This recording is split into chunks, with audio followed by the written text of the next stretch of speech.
Вот такой прекрасный ужин я себе сделал. Картофельное пюре и подливка с грудинки свиной. Посмотрите, какая прелесть. А если вы желаете узнать, как я это все сделал, оставайтесь на моем канале, я покажу. Всем приветик! Добро пожаловать на мой канал, добро пожаловать на мою кухню. Время готовить. Сегодня я решил сделать комплексный ужин, а именно я решил сделать соус со свиной грудинки. Это обалденно вкусный соус, и на это хотел ваше внимание уделить. И гарнир я сделал картофельное пюре с трюфелем, и к этому, что на сладкое, я решил сделать рисовую кашу с изюмом. Это все обалденно вкусно и делается очень легко. А чтобы время не терять, пойдемте покажу, что и как я буду делать. Может быть, я вам подкину идею сделать то же самое, или что-то наподобие такого. Итак, здесь я уже почистил картошку, залил водой, сейчас поставлю на плитку, но я еще включать газ не буду под этой картошкой. Это будет для картофельного пюре. Также я взял маленькую кастрюльку такую. Сейчас залью 3/4 молоко. Примерно так, достаточно. Посыплю немного соли для баланса. Сахар. Сахар по вкусу. Добавляю у меня рис специальный для каш рисовых.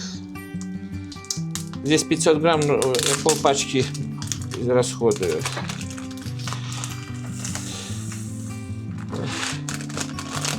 Так, достаточно. И поставим на газ и будем помешивать, чтобы ничего не пригорало и чтобы не убежало. Так что для рисовой каши. И сразу же приготовлю изюм, который мы добавим в самом конце.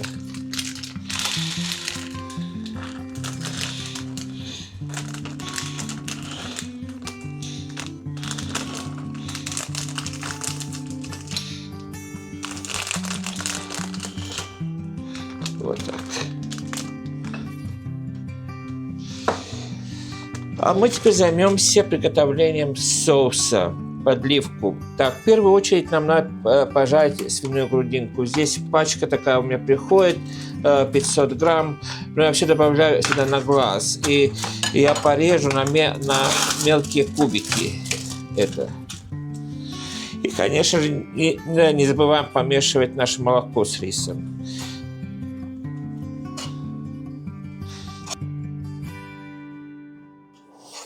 Надо было взять мне побольше нож, но ну ладно. Я уже стал резать маленькими. И побольше нож намного острее. Ну ничего. Совсем чуть-чуть резать. Вот и все. Здесь моя любимая сковородка. Сюда я сейчас добавлю немножко масла. Я пользуюсь подсолнечным.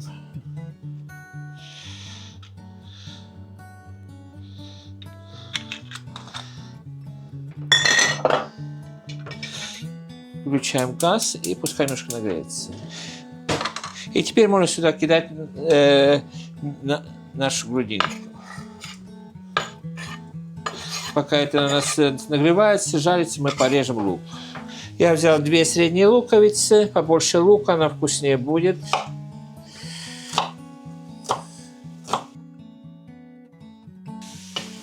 Так, теперь лук мы отправляем к мясу.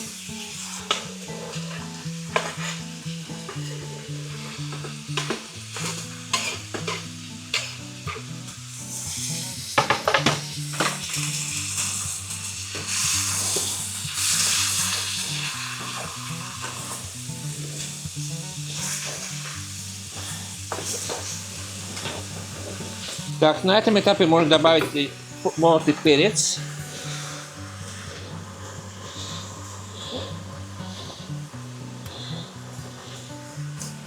И немножко подсолим.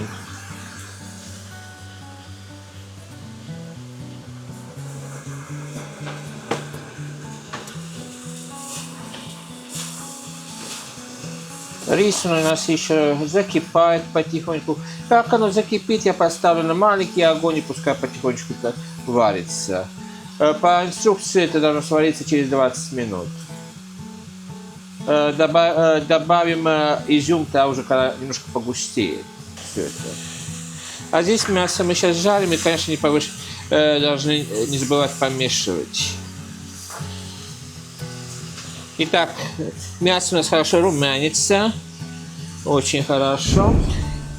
На камеру, к сожалению, не видно все хорошо. Так, на этом этапе я добавлю сюда 1,5 ложки муки.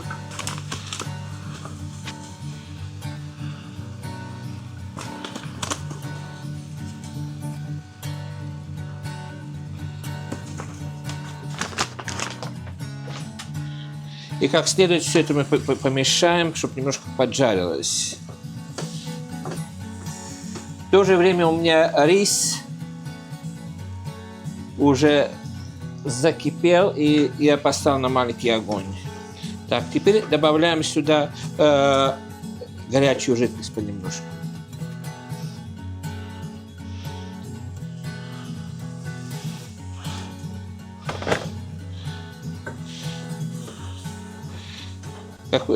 Как жидкость там образует пастообразную, значит, мы добавим сейчас еще. Так, постепенно добавляем горячую воду.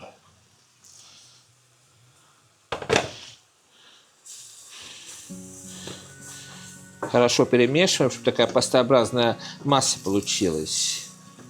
Добавляем еще. Количество муки смотрите сами по размеру своей сковородки, сколько вы делаете соуса. Я знаю, что для меня, для этой сковородки 1,5 ложки муки столовой. Если у вас сковородка маленькая и делаете поменьше подливу, значит поменьше пойдет. Так, и теперь сюда я немножко добавлю молока.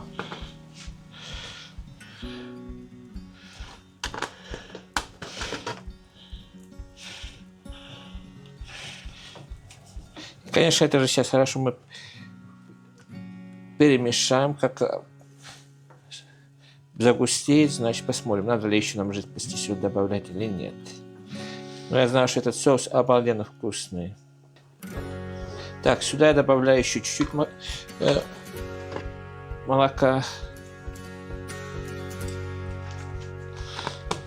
И пускай это потихонечку нас тушится и кипит. Единственное, вам сразу же скажу, что так как это у нас широкая поверхность, жидкость испаряется очень быстро, и у вас соус еще сильнее, еще гуще станет, тогда можно добавить немного воды для баланса. В этот соус я добавлю соленый огурец. Туда пойдет очень хорошо. У меня здесь пару маленьких соленых огурчиков. Сейчас я порежу и отправим туда же.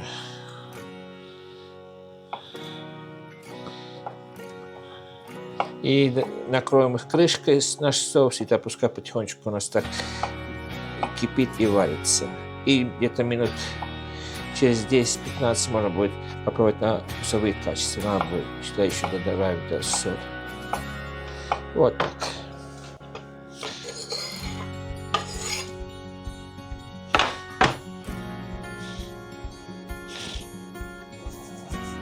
Эй, какая густота. Прекрасно. Очень хорошо. То, что мне нравится. И теперь я накрою, и пускай потихонечку это у нас кипит, варится.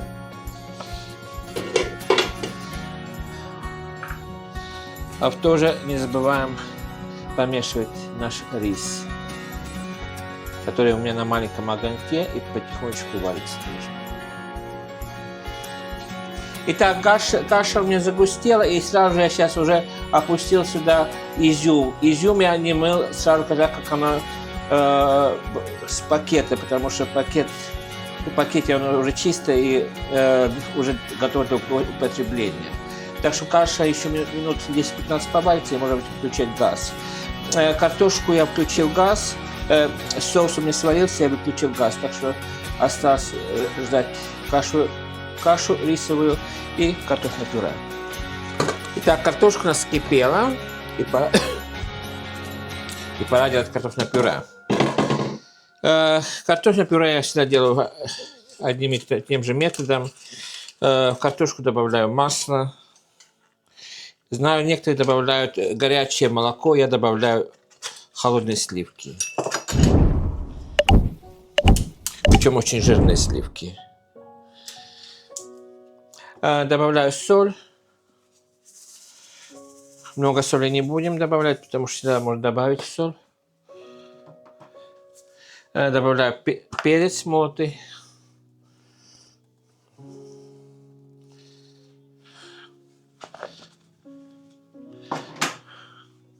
Добавляю порошок трюфеля.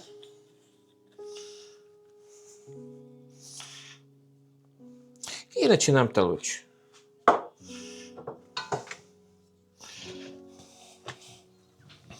Так, картофельное пюре у меня готово. Посмотрите, какая прелесть. Теперь я просто накрою, и минут через 10 вся моя семья садится за ужин.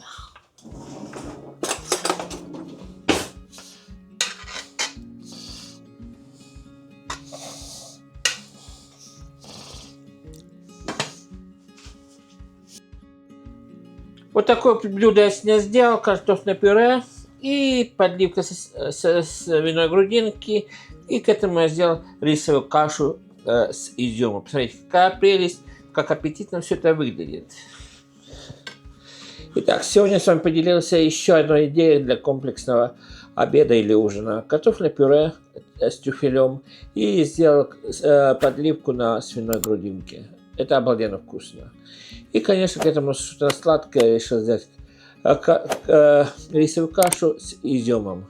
Это обалденно вкусно тоже. Я надеюсь, что сегодняшнее видео вам даст какую-то идею сделать то же самое или что-то наподобие такого. А на этой аппетитной ноте хотел с вами попрощаться, пожелать вам самого-самого наилучшего. Берегите себя, берегите друг друга. Не болейте. Всем мирного неба, приятного аппетита и пока.